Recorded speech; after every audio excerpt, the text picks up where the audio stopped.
What's up, everybody? It's James. It's time for my weekly blog. And I know I'm late, but hey, I'll do it when I get around to it. I'm just saying.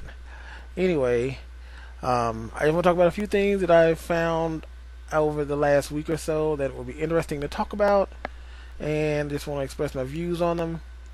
The first thing I want to talk about is the two deaf brothers in Belgium who decided to go through with euthanasia instead of living with the fact that they were going to go blind eventually. After apparently these two brothers were told that they were both now were going to go blind, and instead of never being able to see each other again because they've lived together all their lives, they decided that they would go through with euthanasia.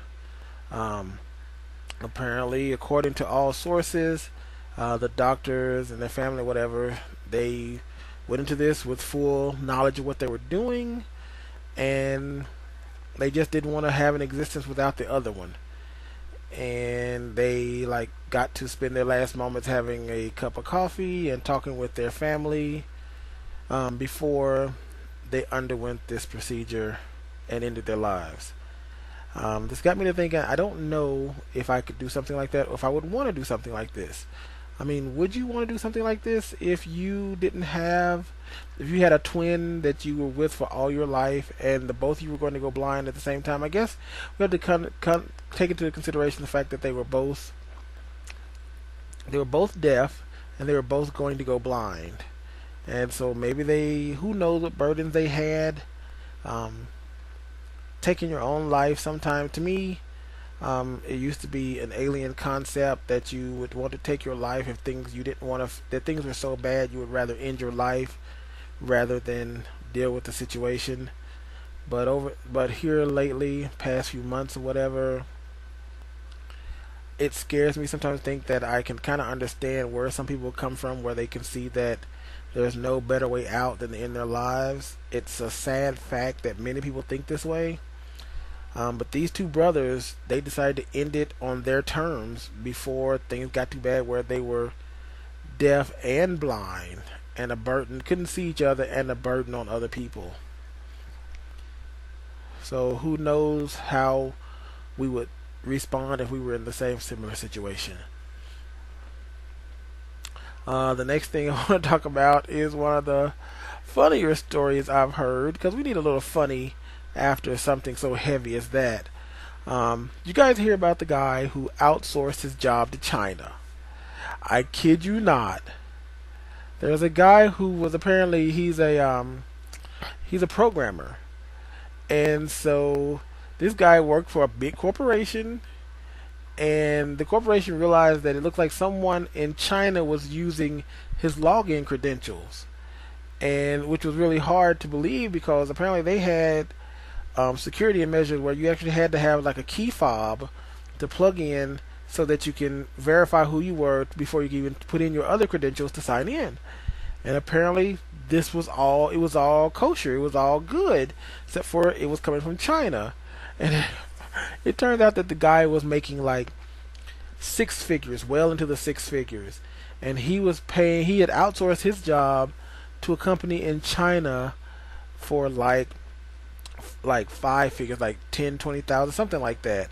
And they were doing all his work, and he would come in and get to mess around on Facebook, mess around online, take a lunch, come back, and just do nothing and make hundreds of thousands of dollars.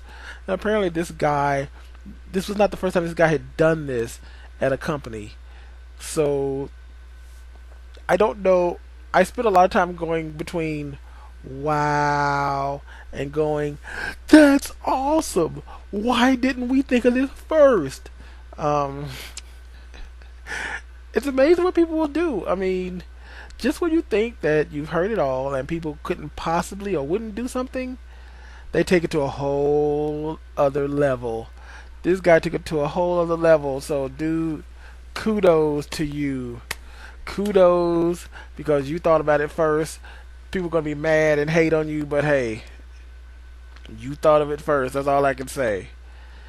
And the last news story I want to talk about is this whole Manti Teo fake girlfriend story. I don't know how many of you heard about this, but Manti Te'o is a football player for Notre Dame, and apparently, I want to say after the BCS championship game where Notre Dame got smashed, it came out that this whole he had this whole fake thing going on with this girlfriend that was supposedly be his online girlfriend. Um, I'm gonna post a link to the story that was broken by the Deadspin.com website. But the gist of it is, I don't know if you guys have heard about this new TV show called Catfish. It was a movie first. It's a TV show on MTV about people who are in online relationships and they're not sure if the other person is who they are. So these guys come in. This guy Nev and his friend, they come in and they'll talk to a person and they'll investigate and try to see if the person is real or not. Well, apparently, okay, the way the story reads on the website, you they come to the conclusion that Manti actually was in on it. That it was some big elaborate hoax between a girlfriend who was in a car crash and then she died of leukemia, and he was getting all this press, and so they come to the conclusion that um, he was in on it, and it was all done for the publicity. But he says that basically he was taken and fooled by the into this online relationship where he believed that he was in a relationship and it was somebody that was faking all along, and so he's just as stunned as the rest of people. But according to the way the information is coming out, there has been some conflicts with his story, saying that he met her first and then they were in a long distance relationship. But he seems to be saying now that they've always just been in an online relationship. I don't know. It's amazing.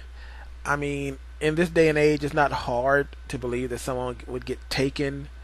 But as the information comes out, it just seems like that the more information that comes out, it just looks really bad for him. Um, and I mean, this story is so big that even like Notre Dame had to actually give a press conference about it. I'm like, wow, because this guy's was like a Heisman candidate and everything, and so once again, like I said earlier, when you think people just can't go any further, they knock down that barrier and go even further, and you're like, oh my god, I cannot believe that they did this. But hey, it happened. What can I say? It really did happen. I guess Manti was catfished, maybe. Who knows? I'm sure I don't know. Years down the road, he may admit to whatever happened or not. We may find out in the next few days that it was all an elaborate hoax on him. I don't know. I just found the story interesting and wanted to talk about it because I just feel that in this day and age, when I watch these catfish shows, I watch it. It's become something. It's become a guilty pleasure of mine. Some of my friends know I love television. I watch a lot of trash TV, and in this day and age, I mean, granted, I'd say even so much as 5 years ago, it was you could be taken, but in today's society today, I just don't feel that when you have things like Skype and you have things like FaceTime on like iPhones, when you have things like um, there are things like Tango, when you have more and more smartphones that have front-facing cameras and back-facing cameras, and just about every laptop made today, almost, and tablet made today, you can get tablets, laptops, they all have cameras. There's just no reason in today's society for us to not take that extra step to say, hey, I want to be with you, and before I truly commit myself to you, we got to get on cam. I mean, I'm not saying that you got to go travel across the country to meet the person first. You got to get like, hey, we got to get on cam. Let's talk. Let me see you.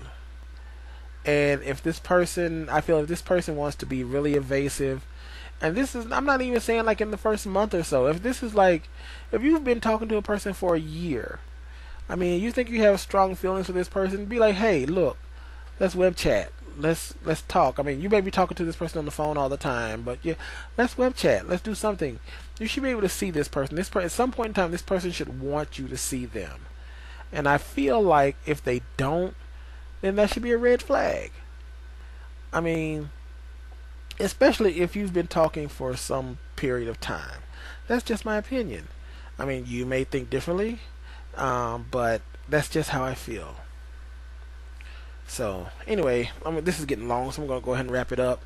Um, One final note I want to drop is like not a story that I want to talk about, but I watch a lot of stuff online also. I watch the guys on Game Breaker, Legendary, um, This Week in MMOs. I love AKA Mike B, Lore, um, Jasmine, all those guys. I love watching them online, and I'm thinking about I'm going to start doing some broadcasting when I play WoW for some of my friends who've never seen MMOs before. I may actually try to show some of the other games I've talked about. Like I've recorded and posted up some video I did of like in Star Wars to show like the space battle that I did. But I'm thinking I'm gonna start broadcasting some live playing of WoW. Maybe I'll sign into SWOTOR, broadcast some of that. Maybe I'll show people what DCUO looks like. Um, just to show some of my friends, to introduce some of the things that I do over time um, on Twitch TV. So maybe if you guys are interested, you can check it out. Hang out with me one day when I'm playing it. You never know. But I think I'm going to start doing that. Hey, I got plenty of time. I'm here. I may as well. Anyway, you guys be good. Love one another. Take it easy. Be easy. And I'm out.